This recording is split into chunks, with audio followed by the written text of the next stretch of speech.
हाँ बच्चों, आज पढ़ेंगे एमीन की फिजिकल प्रॉपर्टीज। एमीन्स की फिजिकल प्रॉपर्टी तो देखने में कैसी होती है अमीन? ये कलरलेस होती है, कलरलेस। परंतु कुछ एरोमेटिक अमीन जो हैं उनका ऑक्सीडेशन हो जाता है तो उनमें कलर दिखता है, लेकिन क्या होती है वैसे ये कलरलेस होती है। इनमें स्मेल कैसी होती है? इनकी स्मेल देखते हैं। ये स्मेल होती है जैसे मछली जैसी स्मेल, फिश लाइक, मछली जैसी स्मेल होती है इनकी एमीन्स की। अब देखते हैं कि जो एमीन्स होते हैं, जो लोअर एमीन्स होते हैं, लोअर एमीन्स जो होते हैं, ये लोअर एमीन्स जितने भी मिलेंगे ये कैसे होते हैं? ये गैसेस होते हैं। ये क्या होते हैं? गैसेस। मतलब लोअर एमीन का मतलब क्या है? जैसे मेथिलअमीन, एथिलअमीन, ये कैसी हैं? गैसेस होती हैं। ये गैसेस हैं और 3 कार्बन से शुरू होकर थोड़े और आगे जाए हम तो ये कैसी हो जाती है? लिक्विड। 3 कार्बन और इससे ऊपर वाली। और बहुत हायर अमीन जो होती हैं, हायर अमीन जो होती हैं, ये कैसी होती है? हायर अमीन होती हैं सॉलिड। तो ये एमीन, अच्छा गैसेस ये जो होती है, लोअर गैसेस क्यों होती है? लोअर वाली गैसेस इसलिए होती है कि ये आर छोटा है, इनका आर छोटा है तो इनके बीच जो है CH3 छोटा ग्रुप है, ये मान लो एक अमीन है और इसके ये छोटा ग्रुप है, दूसरी ये CH3NH2 दूसरा अणु है अमीन का। तो इनके बीच में क्या है? जो वांडर वाल फोर्सेस हैं वो कैसे होते हैं? कम होते हैं। और जब कम वांडर वाल फोर्सेस होंगे तो अणु कैसा होगा? दूर दूर होगा। तो ये गैस के रूप में होते हैं। ये थोड़ा साइज बढ़ता है फिर इनका, जैसे मान लो C3H7 आ गया तो NH2, तो साइज थोड़ा बढ़ा तो ये पास पास आ जाते हैं, वान डेर वाल फोर्सेस बढ़ जाती है तो ये कैसी हो जाती हैं? फिर ये हो जाती है लिक्विड। और फिर और आगे जब हायर अमीन की बात करेंगे तो वो कैसी हो जाती है? सॉलिड हो जाती है। इसके बाद हमें देखना है इनके बॉइलिंग पॉइंट के बारे में बात करते हैं। बॉइलिंग पॉइंट, तो बॉइलिंग पॉइंट जैसे प्राइमरी अमीन है हमारा एमीन, यानी 1 डिग्री अमीन, तो इसका बॉइलिंग पॉइंट सेकेंडरी अमीन से ज्यादा होता है और सेकेंडरी अमीन का बॉइलिंग पॉइंट टर्सरी अमीन से ज्यादा होता है। इसका कारण क्या है? इसका कारण बच्चों ये है कि प्राइमरी अमीन में हाइड्रोजन बॉन्डिंग ज्यादा अच्छी तरीके से। कैसे? देखिए प्राइमरी अमीन देखते हैं हम ये मैंने एक प्राइमरी अमीन है, देखिएगा इसका एक अणु है, इसका एक अणु और मैं लेता हूं। देखिए यहां पर ये दूसरा अणु है, ये इस प्राइमरी अमीन का।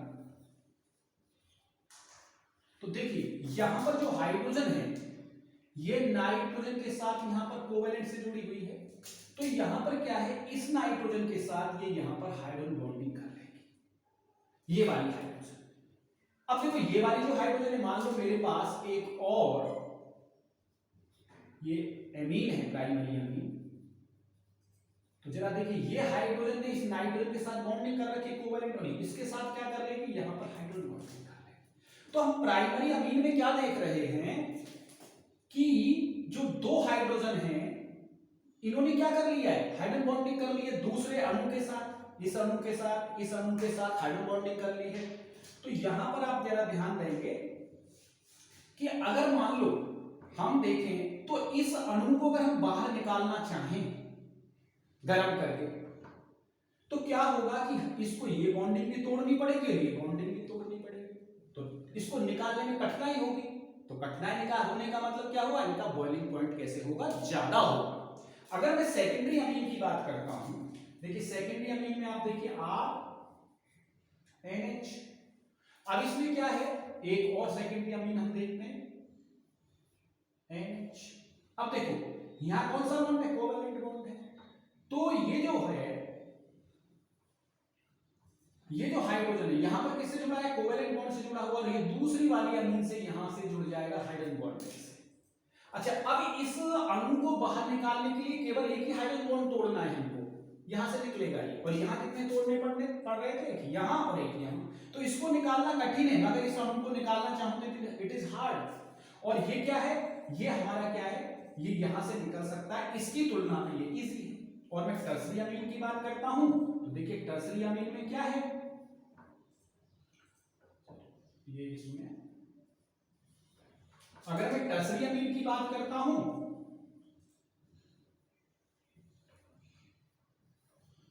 तो देखिए हम यहां देखते हैं टर्सरी अमीन में थोड़ा सा लिख दिया था, दोबारा से RNH होगा, RNH होगा। अगर टर्सरी अमीन की बात करता हूं तो यहां पर ये इस तरीके से ध्यान दें, तो इसमें क्या हुआ कि ये यहां पर तो कोई हाइड्रोजन बॉन्ड नहीं देंगे, तो ये अणु दूसरे अणु से जो जुड़ा हुआ है, दूसरा कोई अणु है इसका NRR, तो ये जो है, तो ये यहां पर क्या है, यहां पर तो सादा जो है वान डेर वाल्स फोर्सेस लगी हुई है, ठीक है। तो यहां पर हम क्या देख रहे हैं, तो यहां पर जो हम देख रहे हैं इसको निकालना आसान है, इसको निकालना इससे हार्ड है, इसको निकालना सबसे हार्ड है। तो बॉइलिंग पॉइंट हमारे अमीन्स के इस क्रम में होते हैं। आगे हम ये देखते हैं, अगर हम अच्छा ये जो अगर हम और चीजें अल्कोहल ले रहे हैं या कार्बोक्सिलिक एसिड ले रहे हैं, तो इनके साथ इनके बॉइलिंग पॉइंट की अगर हम तुलना करें तो उसका जो ऑर्डर होगा वो किस प्रकार होगा, थोड़ा देखेंगे। देखिए मेरे पास एक अल्कोहल है और कार्बोक्सिलिक एसिड है, कार्बोक्सिलिक एसिड है,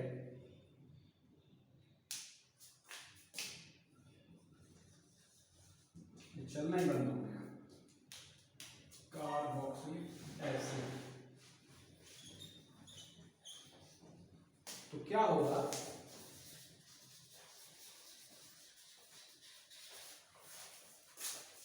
और एक हमारे पास एमीन है, नहीं चल रहा भाई। तो अगर हम एल्कोहल, कार्बोक्सिलिक एसिड, एमीन्स और हाइड्रोकार्बन, अगर ये हमारे समान अणुभार वाले हैं, इनके अणुभार लगभग समान हैं, तो हम बॉइलिंग पॉइंट का जो ऑर्डर है वो किस प्रकार दे सकते हैं, ऐसा कोई भी क्वेश्चन आ सकता है। भाई एल्कोहल दे दिया आपको, एक कार्बोक्सिलिक एसिड दे दिया, एक एमीन दे दिया और एक हाइड्रोकार्बन दे दिया, और लगभग कैसे अणुभार लगभग कैसे हैं, समान है। तो देखो सबसे ज्यादा जो होगा बॉइलिंग पॉइंट वो होगा कार्बोक्सिलिक एसिड, कार्बोक्सिलिक एसिड, ये कार्बोक्सिलिक एसिड का होगा। उसके बाद हमारा होगा फिर एल्कोहल, और उसके बाद हमारा आएगा एमीन का, और सबसे लास्ट में आएगा हाइड्रोकार्बन। ऐसा क्यों है, देखो कार्बोक्सिलिक एसिड को जरा ध्यानपूर्वक देखो, ये कार्बोक्सिलिक एसिड होते हैं, तो यहां भी हाइड्रोजन बॉन्डिंग हो सकता है, क्योंकि क्या होता है फ्लोरीन, ऑक्सीजन, नाइट्रोजन, इनके मध्य ही तो होती है हाइड्रोजन बॉन्डिंग जो होती है। तो क्या होता है यहां पर आपको दिख रहा है एक ऑक्सीजन ग्रुप ये रहा, एक ऑक्सीजन ग्रुप ये रहा। एल्कोहल में देखेंगे तो क्या होता है OH आपको दिख रहा है, तो यहां भी क्या होता है हाइड्रोजन बॉन्डिंग होती है। एमीन में क्या, ये ऑक्सीजन ज्यादा इलेक्ट्रोनेगेटिव है नाइट्रोजन से, इसलिए नाइट्रोजन से ज्यादा क्या है एल्कोहल का होता है, तो एल्कोहल का ज्यादा, क्योंकि इसमें ज्यादा अच्छी हाइड्रोजन बॉन्डिंग होगी, इसमें और अच्छी होगी, और ये क्या है एमीन में होती है हाइड्रोजन बॉन्डिंग, लेकिन इनकी तुलना में कमजोर होती है इन दोनों की तुलना में, हाइड्रोकार्बन में तो होती ही नहीं। तो हमारा एक ऑर्डर हो सकता है क्या, कार्बोक्सिलिक एसिड, एल्कोहल, एमीन और हाइड्रोकार्बन। तो इस प्रकार हमने आज देखा, हमने क्या देखा, अमीन्स के बारे में देखा, अमीन के कलर के बारे में देखा, हमने बताया कि अमीन्स कैसे होते हैं, कलरलेस होते हैं, मछली जैसी गंध वाले होते हैं। फिर इनके हमने क्या देखा था, इनकी देखी हमने बॉइलिंग पॉइंट के बारे में बात करी थी। अब एक चीज और रह गई, अब है सोल्युबिलिटी, विलेयता के बारे में बात करेंगे, यानी पानी में इनको किस तरह घुल पाते नहीं घुल पाते, विलेयता के बारे में बात करेंगे। देखो एमीन जो होती है, तो लोअर जो अमीन होती है लोअर वाली, वो लोअर अमीन जो होती हैं वाटर सोल्यूबल होती है, पानी में घुल जा सकती है, वाटर सॉल्युबल, लोअर अमीन जो होती है। परंतु देखिए लो घुलने के लिए क्या है हमारा ये ग्रुप, ये उत्तरदायी है, ये घुलने के लिए घुलना चाहेगा। लेकिन जैसे जैसे हमारा आर ग्रुप बढ़ता चला जाता है तो क्या हो जाता है, विलेयता कम होती चली जाएगी। तो अगर आर बड़ा होता चला जाएगा, यानी आर जो है, आर की जैसे मान लो CH3NH2 है तो वाटर सोल्यूबल होगी।